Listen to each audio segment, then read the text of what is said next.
Hello, this is Pastor Malin Smith here at New Hope Baptist Church in Watertown, New York.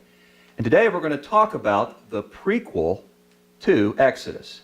Now, I remember several years ago, I was heavily involved in watching the original Star Wars trilogy.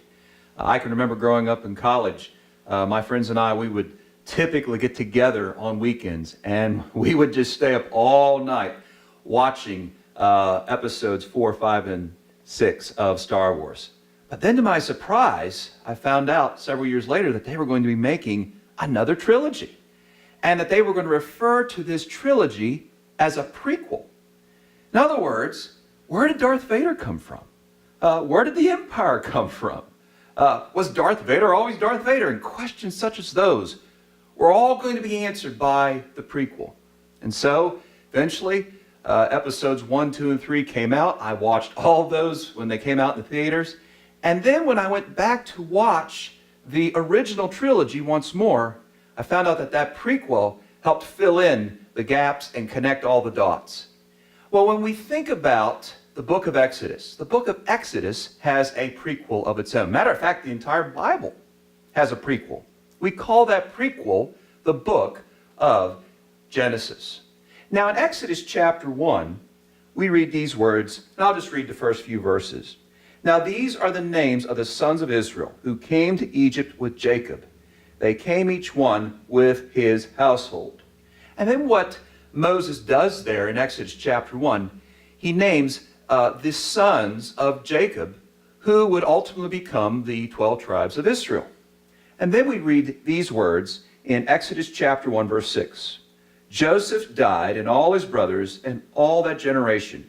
But the sons of Israel were fruitful and increased greatly and multiplied and became exceedingly mighty, so that the land was filled with them. So what Moses is doing, he's essentially just reviewing what had taken place between Genesis 50 and Exodus chapter 1. But the question is, who's Jacob?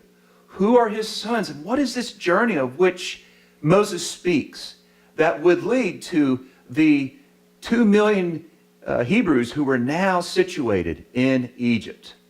Well, as you can see here on the board, we have the prequel to Exodus. And just by way of understanding what Moses is talking about here, we can think of Genesis 12 to 50 as a series of 4 cycles. If we go backwards through Genesis, we can drill down back to where the Hebrews came from. Of course, we read about Joseph in Genesis 37 to 50. And then Joseph's father, Jacob, in Genesis 27 to 36. Then Jacob's father, Isaac, in Genesis 24 to 26. And then Abraham in Genesis 12 to 24. These 4 patriarchs, specifically Abraham, Isaac, and Jacob, who are grandfather, father, and son respectively, Joseph being the youngest there of Jacob, these particular patriarchs would be the root and the stock from which the Hebrews in Exodus would derive. And so what we see here then is Genesis provides a prequel to Exodus.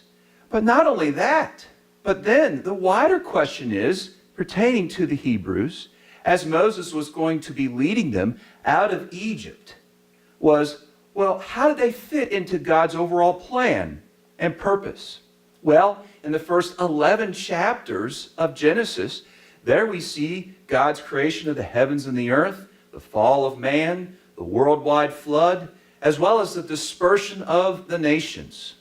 We find in the book of Genesis, particularly the first 11 chapters, from Adam to Noah was 10 generations. And then from Noah to Abraham would be yet another 10 generations. Moreover, Noah's sons, particularly Shem, he would be the one from whence would come ultimately Abraham. And then Abraham, of course, would be given the covenant by God, promising him, among other things, that through him all nations and all families of the earth would be blessed. And so all that to say is this, that Genesis is the prequel to Exodus. And the reason why Moses rehearses these details is to help the Hebrews to know from where they came. Now, why is this important for us today? Well, as we think about applying this to our lives, there's two applications that we can draw out.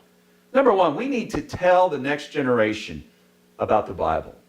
It is our responsibility as parents or grandparents to tell that next generation what is in the Bible, what's it about, how does it apply to their lives, and most importantly of all, how God wants them to know him in salvation through Jesus Christ.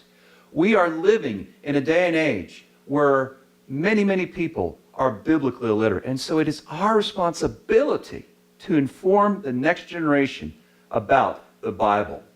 And then secondly, we not only need to know where we came from, but we need to know where we came from so that we can know where we are going. You see what Moses was doing here? He was informing these Hebrews about their past because God had a great future for them. And so that is the prequel to Exodus, the book of Genesis. And I hope that this video has helped you to better understand the relationship between Genesis and Exodus. And this will help us as we will be looking at Exodus in the next video. I thank you for joining me today, and may God richly bless you.